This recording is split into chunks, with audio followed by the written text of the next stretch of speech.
Is that better? Yeah, that's a lot better. Okay, are you ready? So basically, this is an interview of like you growing up in your life and what challenges you had to face. But I'm just gonna ask you a simple questions real quick. So first, what is your name? Alexander Dumais. And then what is your date of birth? My date of birth, 31st of January 1977. And then what is the location of your birth? London, England. Yes. Ethnicity, what would you classify as yourself? As citizen? No, ethnicity. Ethnicity? I don't know. I'm part Dutch, I'm part English, British, part Okay. German. And then race, White? gender. Male? Yeah. Okay. Second question, did your family live in the place you were born for a while before you were birthed? Like 1 year. they were like living there for 1 year before. And then Yes. what was the previous place they were living at? In Netherlands. Okay. And where did your parents meet? In Scheveningen, in Holland. At college or No, oh, at a hotel. at a hotel? Yep. Oh. My mother would go there for her summer vacations with her parents. Huh. Rich. Okay. What was the first language or languages you ever learned? First language Dutch, then English, then Spanish, then German, then French, then Afrikaans. Okay. And did you learn these in elementary school or the first like 3 or 4? In elementary school, I learned English, Spanish, and then in middle high school, I learned German and French. Yeah. And was it required for you to learn these languages? In the Dutch system, high school was required to learn English, French, German, and Dutch. When you were learning these languages, did you also learn about the culture of where Yes. these languages originated? Okay. Yep.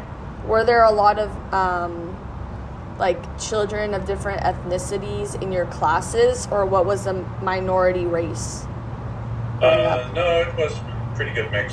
But my elementary school I did in England, in Holland, in Argentina, and in England again. Okay, and was there a very different like racial community in all of those places, or like cultures that you learned? Was it Well, different? it's three completely different countries, so Yeah. 3 languages, Yeah. and the people that go with the cultures. So I was the one that was moving around. Yeah. And was it hard for you to adapt in all of these places, or? Yeah, for me it was okay. Okay, awesome. Yeah, that goes to my second question, which is, did you move frequently, and where? Like, what are all the places that you lived throughout your life? Born in England, then lived in Holland, then moved to Argentina, then we went back to England for a bit. Then with my school, I went to Holland. My parents then moved to Hungary, and I would go visit them in Hungary. Then after Hungary, they went to Zaire, Kinshasa. Democratic Republic of Congo, then evacuated from there to South Africa because of the war. And then from South Africa, went to college, and I was in Switzerland. So you I said, moved Oh, to yeah. LA after college, yep. and then after LA we went to Ireland, Dublin, and then after that went to Newport Beach, Orange County, and then up to Palo Alto here. Yay, San Jose. And then you said that you went to school in Holland while your parents were in Hungary? Hungary and Zaire, so yes, I was in a boarding school pretty much from when I was 12 And in Holland. what was the reason for that? Hungary, the only type of school they had was German speaking. And in Zaire, the only type of school they had was up to like 5th grade. So they didn't have my grades. Ah, okay. So it wasn't really like a choice of your parents or you saying, I want to go to... Well, I could have learned German and switched I knew German, but not enough for doing high school in German all of a sudden. Right. And in Zaire, yes, there was just no school. It would have been... Yeah. And how many people were in your class in Zaire? That's right, in Zaire I could never go to school. What? In Zaire I could never go to school because there was no grades for me. Oh, sorry. Where did you go? You went to Holland? I was in Holland and in boarding school. Oh, okay. And then, sorry, in Africa, in Kinshasa, you also did some school there, right? I did not. What? Okay. Who was it? Did anyone in your family? Yes, my brother and sister. Ah, okay, yes. And how many people were in their classes? I think they were put together in one class, even though they're 3 years apart, and I think the total class size was like 11. And did they ever talk about how the education was there? Did they say it was good in the community? It was not great. It was an American school. Mm-hmm. It was an American school, but it was like a very compressed American school. So they had 3 grades together. It was fine for their elementary school, but it wasn't good for high school. Right. And why did you move to Africa?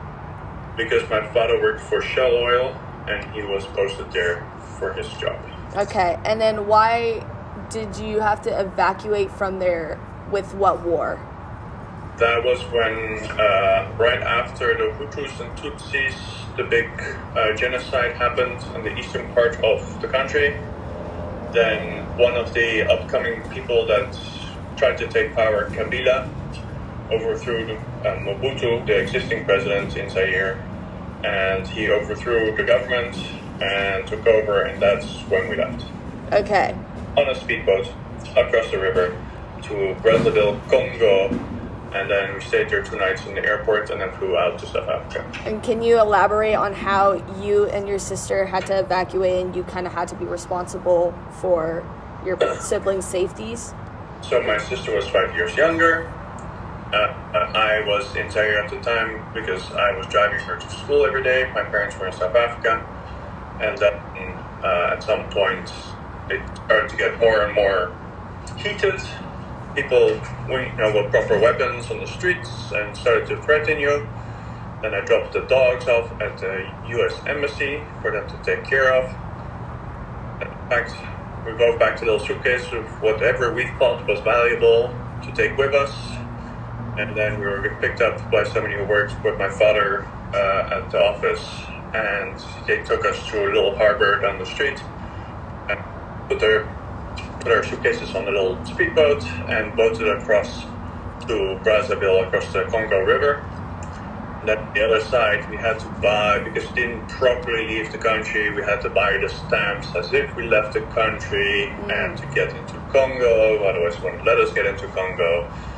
So we had to deal with that, and then we sat on an airport that was full of foreigners that were trying to leave the war. And it was basically whenever a plane came around, they would fill the plane and you'd go down to South Africa, and it was kind of just wait till there's space on the plane. And they would fly all day long, they would fly flights out from Congo. Yeah, so it wasn't really organized, you have a set time to fly out. It was trying to evacuate. No, it was more it's more like you get your turn. So you had your number, and they would just, start with the person who was first there and ended up at the number 3,000, whatever amount of people to get out. So there was government officials from a certain country helping you guys or organizing this? No, this was done. This was done through airport. This was done through the airplane company, TAP, Portuguese company, who facilitated the evacuation, basically. Oh, okay, got it. Okay, let's see what other things. Oh, let me ask this. What was your parents' jobs and financial status while growing up? So my father always worked with Shell Oil. Mm-hmm. he used to be a chemist with them. In the beginning of his career, he invented thermoplastic rubbers and thermoplastics. And then he moved on to marketing with Shell, and then he went into trading. Yeah. And then he ended up being in the general manager, RVP roles for the rest of his career. And then left Zaire Kinshasa as RVP of Shell Oil for Africa. And my mother did not have an official job, but she did photography. And she would go and offer photography of big factories, but in a very artistic way. So she would go to a big company, chewing gum company or whatever, and take photos of their factories and their implements and the machines, and in a very artistic way be able to decorate their office buildings or, you know, make commercials out of it. And that's what she did. Right. And what was your family's, your parents' education like? Did they go to college? Did they have a proper high school education? My father had a has a doctorate degree in chemistry from Holland, and my mother only finished high school degree. Oh, okay. I didn't even know that. Yep. Okay, awesome. Good to know. And then what was now flash forward onto college. You met Mama, which is Corinne Dumais. And what year was that in? I met her in 1997. And what year of college, like? That was my third year. Your third year, and it was her fourth? No, it was her third year too, but she did 2 years in Spain first, and then transferred to the college in Switzerland. Oh, so she did like 6 years of college? No, she did 2 years in Spain, then 2 years in Switzerland. But she's... And I did all 4 years in Switzerland. But she's 3 years older than you. Yes, but I don't know what she did to do that. That has to do with more college. Okay. Okay. Okay, and then you guys met, fell in love, and then you both were in hospitality. And then how did you end up in America? Hospitality, they recruited us directly from college. Four Seasons recruited us and gave us a job at the time in LA, 2 different hotels, but in LA, both Four Seasons.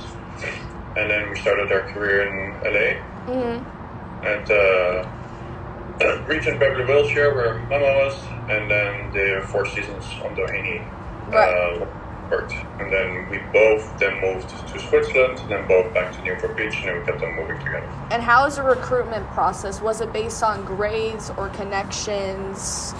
How do you two stick out? They would have recruiters.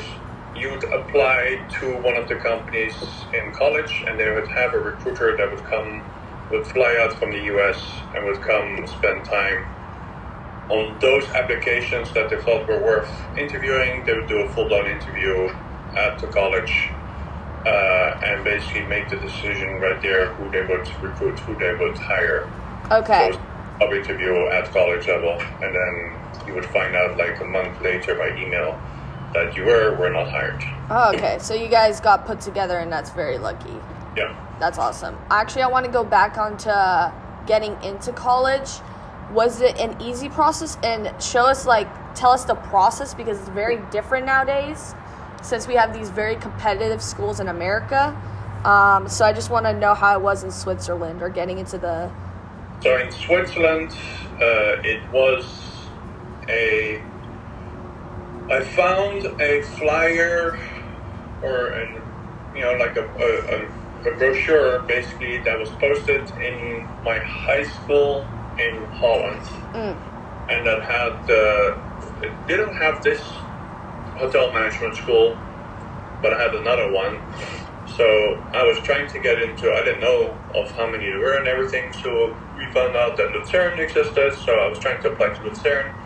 And then in the process, we found there was other ones in Switzerland, and basically we toured Switzerland to go look at them, and then decided that Les Roches was the one that we felt most attracted to, or thought was the nicest location. Then it was just an application, but it wasn't at all like the US system. Okay. And it's a private hospitality management school, and the bachelor degree was done at the time through Cornell University. Because it was a new thing it was a new offering, so they had to do it through Cornell to do it. So that's how it happened. Yeah. So the process isn't as selective as America. Like, wow. Okay. And what would you say the acceptance rate is? But since it's like private school, do you have to just pay a lot of money and they'll accept you? It was for a private school, and I think it could accept most of who applied to it. Got it. Okay. Very interesting. Good to know. And then you went into hospitality, and then you came to America with Karine Dumais, Mama. Yep. You worked in the Four Seasons in LA. Yep. And how was that? How was hospitality? Hospitality was a lot of work. Do you have like one story that you can share that kind of sums up what the work load was and the hours that you worked and how deprived you two were? So a very good example is when I opened up the Rosewood here. Mm-hmm. It was basically for about a month and a half during the opening that we would work about 18 to 20 hours a day for a month and a half straight. Yeah. And it was just full. Everything we had to put into getting the place open. Yeah. Once it was open, it wasn't like you got a break or vacation, then you could just get your days off. Right. But on average, we would work 12 to 16 hours every day throughout their entire career. And how did your financial status look here? So you were working full time, and then where were you living? How were you living in that place? Do you know what I mean? Like, if you were living in an apartment, did you have full furniture? Like, were you guys getting proper meals? Yeah, we would. So in the good thing of hospitality is they have in each hotel they have full meals for breakfast, lunch, dinner for whoever wants to have it. Right. So you'd get at least like a breakfast or at least a lunch out of that, and then there would only leave like one meal period that you would have to take care of yourself. Right. On a basis if you wanted to. Yeah. The first couple of locations we lived in apartments. LA in an apartment, but right on Doheny, so we always tried to find something that was close enough that we didn't have to get in cars or try to be really close to work because we worked so much that we could just 10 minutes and be home kind of situation. Mm-hmm. And then only after 10, 15 years of working with hotels that we were able to buy a house at some point, and that was here in the US in Saudi. Right. And how would you describe the apartments? Were they fine? They were just regular apartments, like what I have here, or did you? Maybe a little bit. Yeah, right about what you have there, basically. Okay, so it was sufficient enough to live in. You didn't have to work. To live in, and then over the years you kind of make them nicer, right? Yeah. And then move on to the next one. Yeah. And were you living off you were working full time, but when you came first to America? Before starting the job, was your parents also kind of paying for some of the financial responsibilities, like rent, or was it just completely nothing? The parents did not contribute at all to anything. Okay. And we were full-time, yes, but we were both hired on day number one in management. Okay. So it's not an hourly thing, it's a salary. Right. So that's basically how they can have you work many hours for the same amount of pay, basically. Okay. And then when you first came to America, was it a culture shock for you and Mama? The food here, the people, were they nice? Did you feel like you were welcomed? The financial system is definitely a culture shock. In what way? You don't have a credit rating when you come to the US. Right. So to get an apartment, most apartments would deny us because we didn't have a credit history. Right, okay. So we needed to put down a lot of money up front, which at the time we didn't have, to try to get into an apartment because there was just, we couldn't buy cars because we didn't have a credit score. We couldn't rent things because we didn't have a credit score, so that part was hard. Okay, that part was hard. And how about like the culture? Did you feel welcomed by people here, or did like with your? I know you guys had accents, and did people think it was cool? Like, were they like interested in the past? Yeah, we are based in LA, so most of the people that worked in hotels in management were international, so it was a very accepted thing to. Yeah. You know, I'd say 80% of managers in the hospitality industry are from a different country that they work in. Yeah. So it was a very, to us, normal thing, and to them, normal thing for us to be here. So no culture shock on that end. Okay, awesome. And then now you're a contractor for your own business, and you left the hospitality business. And how is life today with like a family? How, like, actually, wait, let me ask this question before. 5 years ago or something, I actually forget, you got your green card, and how was that process with, if you want to share Mama and your green card? Was it easy process? My green card I got way back when, in 2007. Oh, okay, then what am I thinking of? Citizen card. Citizenship. Citizenship, okay. 4 years ago. 4 years ago. And then was that an easy process? It was pretty easy, yes. Okay, and how many months do you think it took? About 4 months. 4 months? Okay, and then Mama was still 4 months? Maybe earlier? Yeah. Okay, yeah. Awesome. The green card was harder than the citizenship. Okay, and how long did the green card take? About 5 to 6 months. Okay. And a lot of paperwork. But once you're green card done, it's the same kind of questions asked for citizenship. So you can use many of those questions afterwards for citizenship. Yeah. Okay, now back to the last question I have for you. I totally went off my list, but it's okay. How is life now in America? Do you feel like you're a true American citizen and that you're doing well in this culture? And I'm doing well in the culture. I don't call myself a true American citizen. The country's pretty divided, so it's hard to, because I've lived through countries being split up, like in Zaire, and like in Zimbabwe. I felt how a country could get torn apart and then fall apart very fast. Mm-hmm. And I've seen it, I've lived it, and I'm feeling the same vibes now in the US that I felt when I lived in Africa when it happened. So I hope they're extremely careful because I know how quick things can turn. Okay, that's a great thing to end off with. Anyways, thank you for your time. I am turning off screen recording now and my audio.